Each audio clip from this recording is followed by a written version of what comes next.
Kia ora te iwi, nau mai ki te whare wānanga o ai. Kia mohio mai koe, e hara mātou I te mātanga, e hara hoki I te tākuta. Anei mātou e whakapuaki nei I o mātou ngākau, I o mātou whakaaro. Hei whakawātea I te ara kōrero. E te ara wānanga, I tēnei mea, te ai. Kia manawa nui mai, kia ngākau tūwhera mai ki tēnei kaupapa. Me te kaumāwaru tau te pakeke, me whakae rānei o mātua kia mātakitaki mai koe I tēnei hōtaka. Nau mai, tomo mai ki te whare o ai. I remember the first time I ever watched porn was with my boyfriend in high school. And then all of a sudden they're having sex. I'm like, whoa, whoa, whoa. Everyone was given the task of sculpting their favourite sex position. Here I am, Spread Eagle, on the bottom. Never have I ever had sex with multiple people at one time. Like, what do you mean? Kei ngā moto I kaho te anoroto mai I ngā iwi puta noa nau mai tomo mai ki te whare wānanga o ai. Can I get a ai, ai, ai? Ai. Yes, ka pai hoana.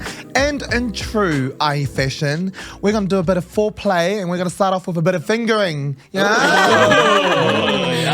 So we're going to play put a finger down. Of course, you're going to say put a finger down if you have ... And if you have done that, you got to put a finger down, obviously. Okay, so we're going to start off to our left. And it's Omi here. All right. Erima. Erima noiho, ngā mati mati. Put a finger down. No, don't look at me. Look directly in his eyes when you say it. Bye, Tahu. Put a finger down if you had to kaka a vibrator out of your bum bum. Secretly put it down. Tahu put a finger down just for you. Yeah. If you can't Just for all the viewers, and it was his thumb. listening crowd. It was his thumb that went down Probably too. size, Put a finger down if you have a peepee. We're going soft over here. I was gonna say. Just trying to win. Put a finger down if you have ever had an ure in your kumu. Yeah, see yous later. Ure in your kumu. Karipapa. Is it karipapa? Okay. Oh, yeah, it's a... Oh, mate, put your hand down, man. Oh, for what? The bum bum? Oh, the kumu? No. Oh, come on, There's Titana. so much. Jeez, live a little. I told you, it's all together. Bit tight down there. Even better, girl. I hear. Okay.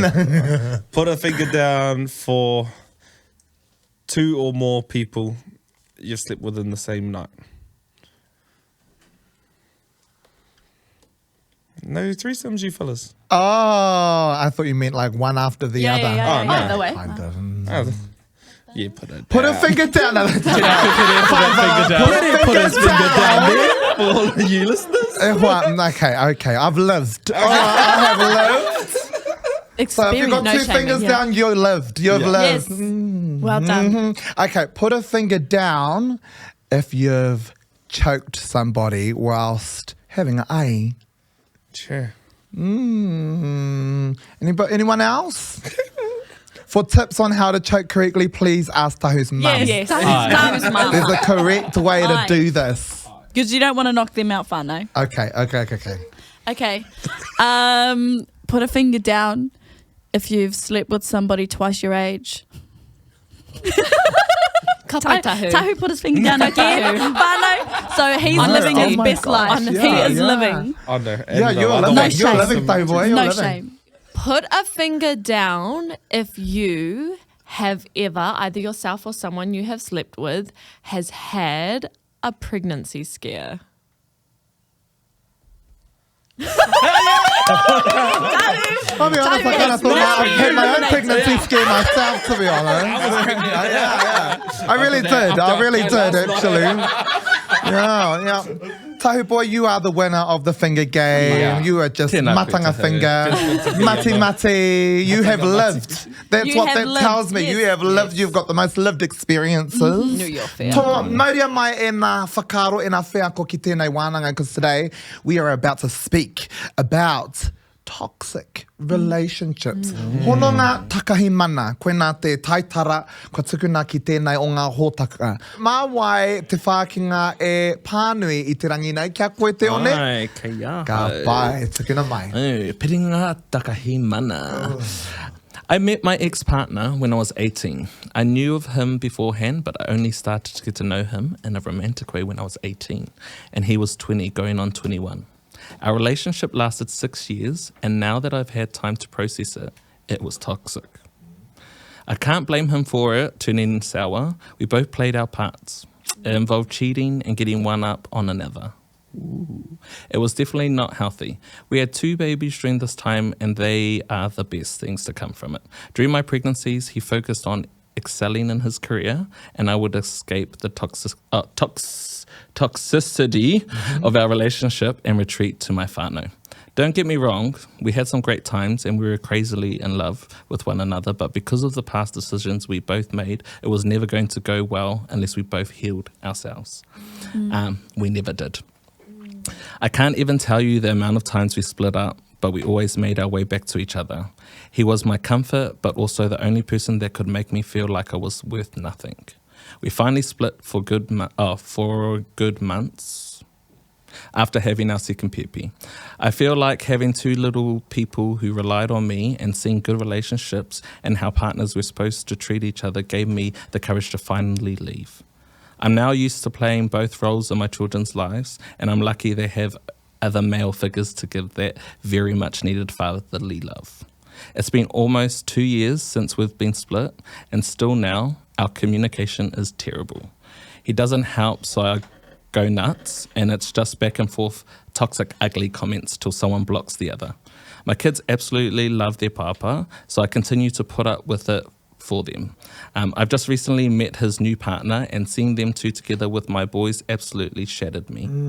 I thought I was over it and would be happy to see he's moved on, because it meant he couldn't be up my ass, but it didn't. I cried once they left with my kids for some much needed time with him, and now I feel like I'm right back at square one. I know it'd never work between us because he's useless, and that being separated is what's best for our babies, but it is hard to say the least. Ka aroha. Yeah. Karoha. How do we dissect that? You know, how do we dissect There's a lot that to and look? Yeah, I there think was- she's resolved it herself. Yeah, because you there was know? a few things there. Like there was the age, then there's the dynamic of having PP, and then also for her to be confident in being a single mama, and then seeing the person, her baby's papa with another person enjoying that whānau time. Like that mustn't be the easiest thing to. And by age, you mean how early? Sure, not the age for the right, relationship, yeah, following. and then going through, then having 2 babies, like the different dynamics in the relationship, and how hard would they have been to address anything toxic while you're dealing with being young, then having to deal with being young parents, and then trying to deal with all the relationship stuff. I know that it's possible, but yeah, it just what a thing to It's a good navigate. point to really touch on how to recover from toxic relationships, right? From exiting that whole process, and how do you rewire yourself from what you've learnt or from what you've experienced in that hononga, takahi mana, and not carry a lot of those concepts and a lot of those thought patterns within your life, but also into the next relationship, right? What are some other whakaaro that came out of girls' kōrero? It just sounded like she needed closure. Yeah. Like, kei te tino rongo au, kei te mamai aia, i te mea kari pērā te pai mā rāua. And, you know, how they ended, tā rātou wehenga, it didn't sound healthy.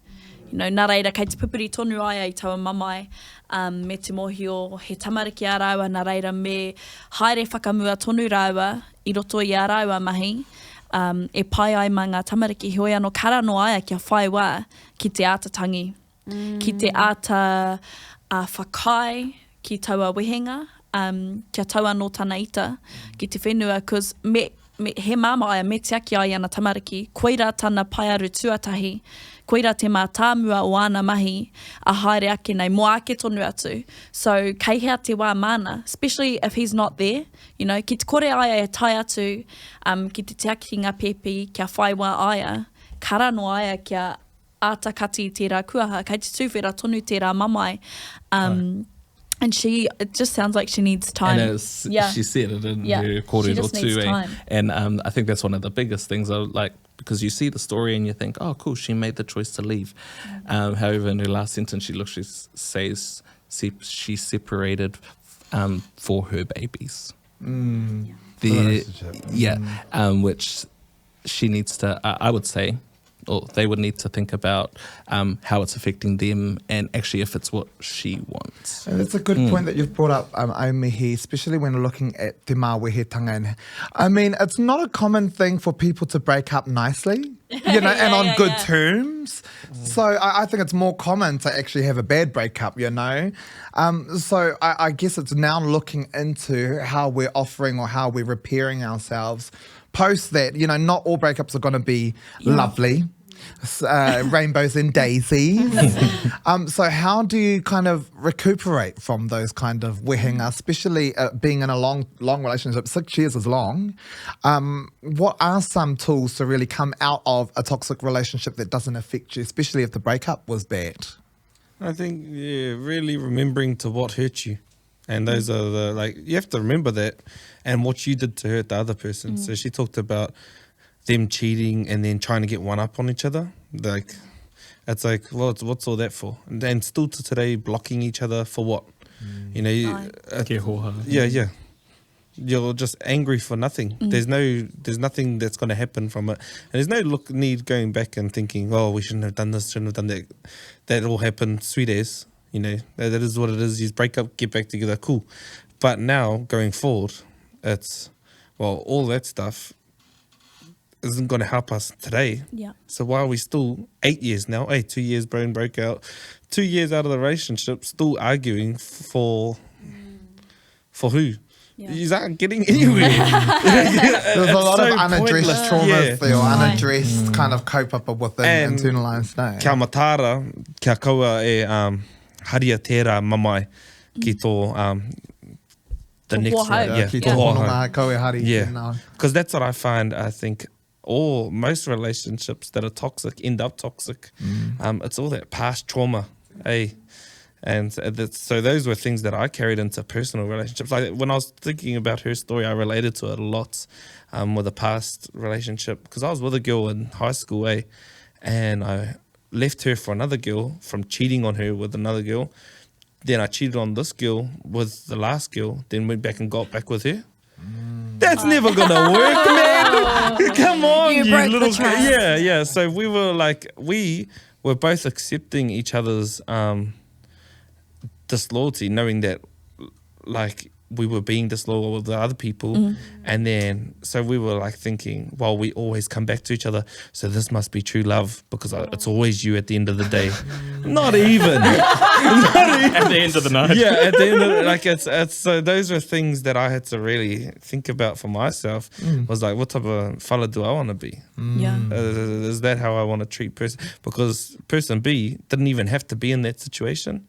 Like, she should never have gone through any of that. She just got a ratchet fella that was going through some ratchet shit at the time.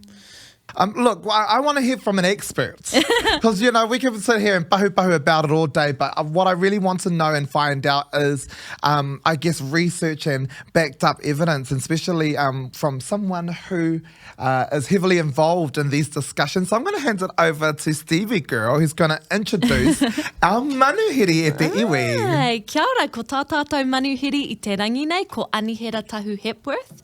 He kaiarahi ia mā ngā rangatahi, mā ngā pakeke, ngā kuia, ngā kaumātua, me ngā whānau anō hoki, ko ia hoki, taku kai arahi. So we are so very stoked today to have Anihera on our show today. She is my counsellor, and so I've recommended her for this kaupapa because I just think she is absolutely amazing. And so we're so grateful to have her on the show today. Kia ora Anihera, kei te pēhia koe. Kia ora everyone. Oh, kei te pai aho, tino pai. Awesome. So great to have you on the show. And, we have been talking a little bit about toxic relationships this morning, just getting our conversation a little bit warmed up.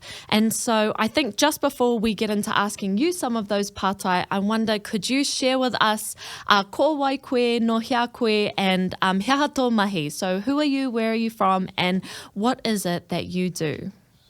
Kia ora. Okay, well, I was born in Murupara. Yay! Madness.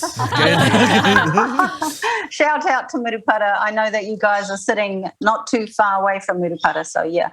Murupara, on my mum's side, I'm from the East Coast, Ngāti Porou, up near Ruatoria there. And on my dad's side, I'm Tūhoi around Waikari Moana. I work as a counsellor in private practice here in Auckland, Tāmaki Makaurau, and I love my work, love my mahi. I was born to do this. I love particularly working one-to-one with people, all people. I do couples, I do singles, I do youth, rangatahi, and whānau as well. You know, there's a great need, so this work isn't running out, sadly. Pai tēnā. Today we're talking about toxic relationships, and I think what we've been able to do throughout this wānanga and discussion is identify what a healthy relationship looks like. But I think what we're trying to, identify now is what is a toxic relationship? What are those kind of traits that we need to avoid per se? But yeah, how do you identify what a toxic relationship is? Yeah, well, the thing is, toxicity can be all around us and it can be inside us, right? And it's so important that we're self-aware and that we're self-responsible. So that we're sort of noticing, am I looking after myself in the first place? And what kind of partner am I being in this relationship? I heard a little bit of your guys' kōrero before, and you're onto it. It is really a lot about self-reflection, self-responsibility. You're in a toxic relationship when you're putting each other down. You got negative words for each other all the time. You're uncaring. You're judging. You might be competing with each other. Why not? You just know, you kind of feel it inside you that, this is breaking my heart. I'm hurting. Something's not right here. Hey, and a relationship, especially with younger people, you're there to have fun and enjoy each other. But when this sort of raru comes in, and you're being toxic to each other, you're being a bit septic, you're saying nasty words, you're doing put downs, you're comparing, you're judging, you're trying to dictate what each other should be like or should do. You might be, you might be holding on very tightly to what and trying to control. Control is a big factor in toxic relationships. People say toxic and abuse is slightly different. Some people say if you're getting into abuse, with each other, you're really hurting each other physically or mentally or emotionally, then that's gone a step past a toxic relationship. Some people say that. But, basically there's a lot of subtle layers that lead to abusive relationship that I think all probably fits into toxicity. I actually don't like the term toxic relationship at all. I don't think it's particularly helpful. And, every one of us deserves to live in an atmosphere of care and consideration and respect. And if that's not happening in your relationship, it's time to have a look at yourself. It's time to ask some hard questions.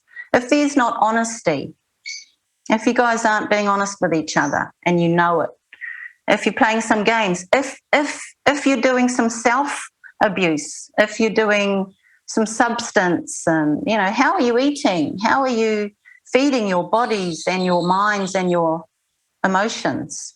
Annie, I want to ask though, is it even worth repairing a toxic relationship? Like, is it even possible? If it gets Well, that's a good question. Yeah. That's a good question to ask yourself. Do I love this person? Is there actually love here? Do I know that there's love? Do I know that we are wanting to be together underneath all this raru, and that actually we just need a bit of support, we need a bit of help, some guidance to get on the right tracks? We all come from different life situations growing up. We come from different families of origin. Those things do set us up for how we relate in relationship. So how we see our parents relate together, that often hasn't been easy, hasn't been beautiful and peaceful and loving and caring. Sometimes, there's actually quite a lot of that in our Aotearoa, sadly. Awareness is rising about that. So, feeling into, do pros and cons, if you like. This is what's good in this relationship. This is what's not good. Or, what am I doing? Again, self-reflection and self-validation. Oh, the other thing I really wanted to say is that, self-love is so important. Our partner is actually not there to fill our love, self-love bubble or our self-esteem bubble. That is our work to do ourselves, okay? And I need to learn to love myself, and then other people, tend to love me more. Like what you're saying about your partner and the friends that don't respect, you think don't respect him as much or wouldn't be there for him. It's like, well, how much do I love myself? And, do I love myself enough to have a great relationship? Not just a good one, but the relationship I want. Sometimes we know we're in a situation, there's this little analogy of a frog in a boiling pot of water, or on the stove in a pot of water. And if you put a frog in and the water's cold, the frog sits there. If you start heating it up, the frog still sits there. So that frog will sit there until it's boiling, and then it's gone. It will die. So how much are you, willing to take in terms of what isn't working? And, how much is too much? When have you suffered enough? Yeah, because often we don't change until we've suffered enough. And, we stay because, but I love him and he might change, or she might change. She might change, But it's really important to set your boundaries, to have respectful boundaries, for yourself and for the other person. And if your boundaries are being crossed a lot and you're finding yourself like, geez, where did that come from? And hey, that wasn't okay. And then the partner's, well, what do you mean it wasn't okay? It's just how it is. And I'm right and you're wrong, which is an absolute basic human trait that we all sort of tend to do. I'm right, you're wrong. I'm always right. I'm always right. I was just wondering, we had someone kind of share a story with us a little bit earlier on about just coming out of a toxic relationship. And I feel like something that gets said a lot about people who have been in abusive relationships or toxic relationships, like, oh, why didn't you just leave? Or why did you stay for so long? And I wonder, it must be tough for those who are in those situations, who maybe are trying to leave but don't know how. And I just wonder, like, what advice would you give to someone who is in quite a toxic relationship, or, a situation where they're not comfortable or they're not happy in their relationship anymore, what advice would you give them to help them safely get out of that relationship? So identify your supports. Who supports you? Where is your, the people that support you, that love you? Talk to them. Get extra help if you need. Like as a counsellor, I would be really, if this person's totally made up their mind that they need to leave and they want support to leave, then we look at, okay, what's going to support them to exit the relationship safely? Safety is paramount. And the mistake we make sometimes, I think, is that we get into a relationship because we think it's going to be the answer to our romantic dreams. And for a while it is. In the beginning, it's like, wow, this is it, I've found it. After a while, things get real and you realise, oh, this is a person with a personality, and there's a whole lot of things, and we're starting to trigger each other into our old past childhood woundings. So there's a guy called Harville Hendricks who wrote an amazing book called Getting the Love You Want. And in that, about the first paragraph, he says, relationships aren't about living happily ever, well, be careful here. They're not about the romantic dream of living happily ever after. Of course we want some love and goodness in it, but actually the work of relationships, of committed relationships, is to actually have some triggers, not too big where we're harming each other, but that our stuff does come up so that we can then grow and overcome those things that we have that have happened, those hurts and woundings we've had in our childhood and in our past. So that's the work of a committed relationship. So thank you very much for sharing your mātauranga. You gave references. As soon as you said the puka puka, everyone was sitting here right, getting the love you want, right, reading that book right there. So thank you very much. I understand now the clarity that Stevie has from the amazing advice that she's been given from yourself. So thank you very much for sharing your light with us here ki te whare tapu o ai Anihera. A me tamata mihi nui kia koe. Kia ora rā! Kia ora, ina hora. Love that. Oh, Stevie, I can understand exactly why you go to a wahine. Why you go to a wahine like that. Tell us a bit why you go to Anihera and things that kind of strike you about her. Well, I found Nat and I got into quite a tough position in our relationship where we found that not only being parents was kind of putting a new stress on us, but we also found that kind of some of our past triggers individually were starting to come into our relationship. And so we decided that we were going to do couples counselling, but we also decided that we were going to do individual counselling to make sure that we were working on ourselves individually. And so we were actually seeing this other guy, and I'm 100% sure he will not watch this. And he was okay. He just wasn't really, I felt like he wasn't really for us. And so I kind of went on a bit more of a hunt to find a counsellor. I personally wanted wahine Māori as a counsellor, and so there really aren't a whole lot out there. And so I managed to find Anihera on this counsellor's website, and I reached out to her, and just from the first session instantly I just felt she has a really beautiful wairua. She's very open and gentle, so it's not someone else telling you this is what you need to do. Yeah, this is what's wrong. You figure it out. It's helping. Yeah, she's literally a kai arahi. Do you know what I mean? She's not like, okay, go, whatever, she's literally helping you. She's guiding you to open up your own mind and to be able to make those changes yourself. So honestly, I love her so much. It's very strong of you guys to be able to do that too and go ask for help, because for me, from just that little bit, I realize how many bad things I do.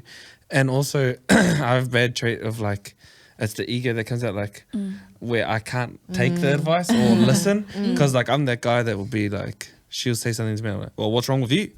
Like, like, Deflect. Yeah. It's that, like, pushing back, and it's that I'm right, you're wrong. Oh, I might have to give Annie a call. Because I would love how... Honestly, I would actually love to be able to talk to that, but I'm just too nervous that I'll be a dickhead. No, see, the thing is that what I really like about counselling is probably a toxic trait that maybe Nat and I have, is that when we're going at it, sometimes it's easy to just go at each other when you're having an argument. And so having a third person there where you're talking to them instead of at each other, you're actually able to have that third perspective.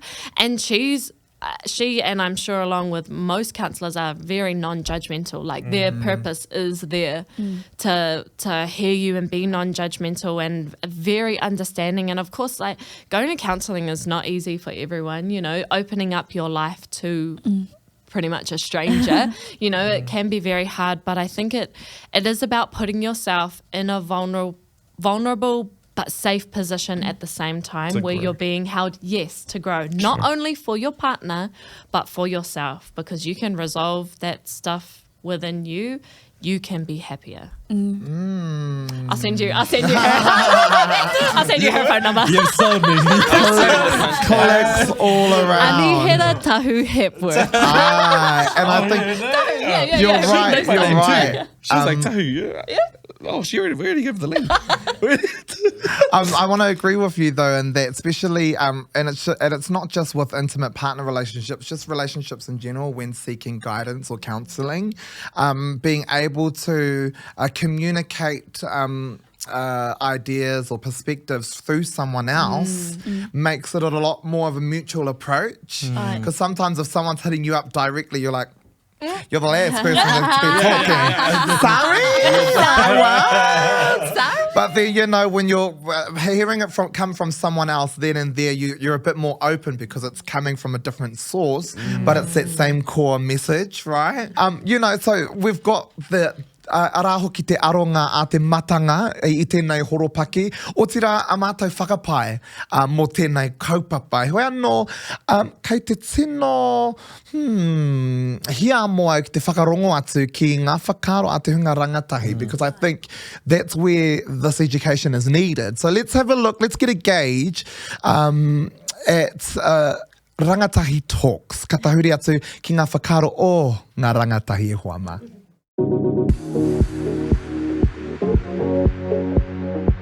Tips on having a good relationship. Patai pai. I think 1, good comms. Second, good comms. Comms, respect. Loyalty, love. Loyalty. I guess, I don't know, I have one maybe, is to just, when you have your own larus, is not to spill them, but rather just talk to them till. And definitely then, sorting things out privately. What's your love language? Oh, mine is quality time and physical touch. What is it when, like, words of affirmation? Words of affirmation? Yeah, and I think it's like physical touch. My love language is gestures and touch, I think. This is just a follow-up from that. He anga mea e toru, e tohu ana I tētahi piringa pai.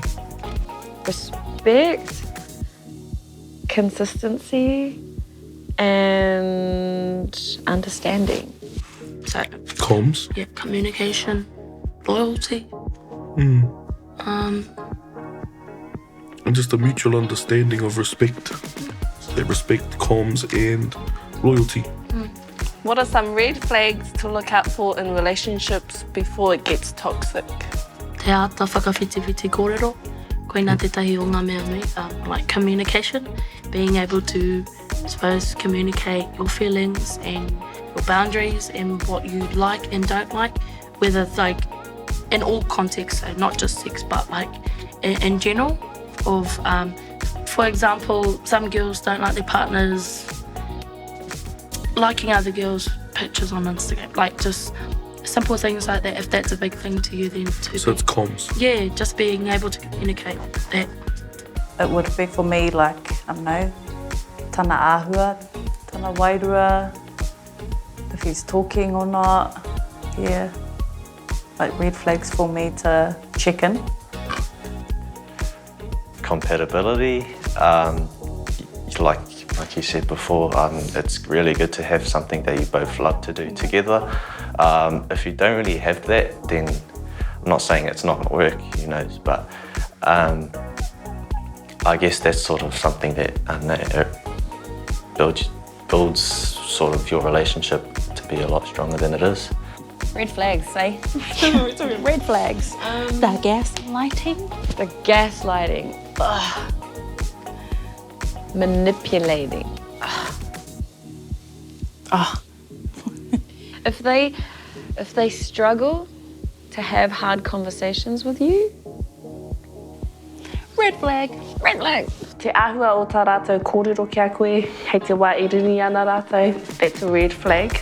A red flag to look out for is if you're with somebody that you actually can't spend a full day with. If you're in a toxic relationship, what do you do? Now, I know the normal yarn might be to sit there and work out what's going on, but I would just say run for the hills. Toxicity isn't a very good breeding ground for positivity. Oh, farmed it. Get out, stay out. Make like a tree and leaf. People who are in toxic relationships don't even know they're in a toxic relationship until they leave it. It's really hard. And you don't know until it gets to the point where it's really, really bad. If it's more toxic than it is enjoyable and good, then see ya. Run for the hills, brothers, because why would you put up with something like that? That kind of environment when you can be happy. Whether that's being single or being with someone else.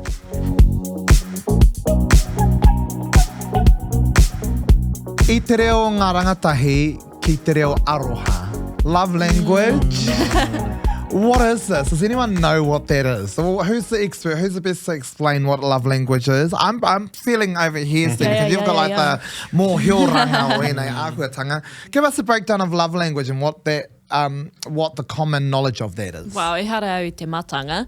But I think, so what is commonly known as the love languages is the 5 love languages. So it's physical touch, words of affirmation, gifts, quality time, and did I say acts of service already? No. And acts of service.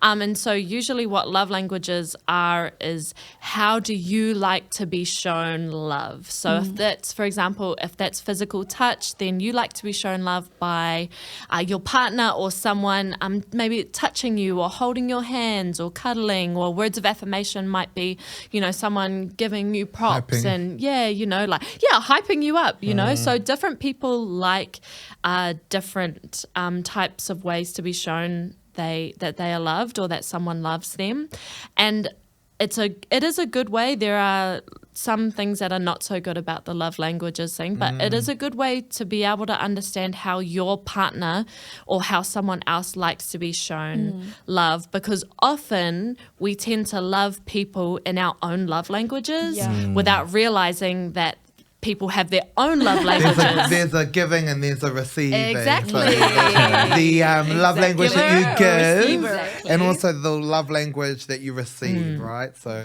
Pere, what did you? Well, not that I'm an expert on relationships in general or been in those types of relationships, but I think one of the biggest things that I've found, and I need to renege a bit of my kōrero, especially when self-reflecting after breakups and everything like that. I think self-reflection is necessary in general, no matter what situation, no matter what context. Self-reflection creates self-awareness, right? And so I think one of the biggest things that I've found in that is actually the relationship with yourself influences your relationship with others. Yes.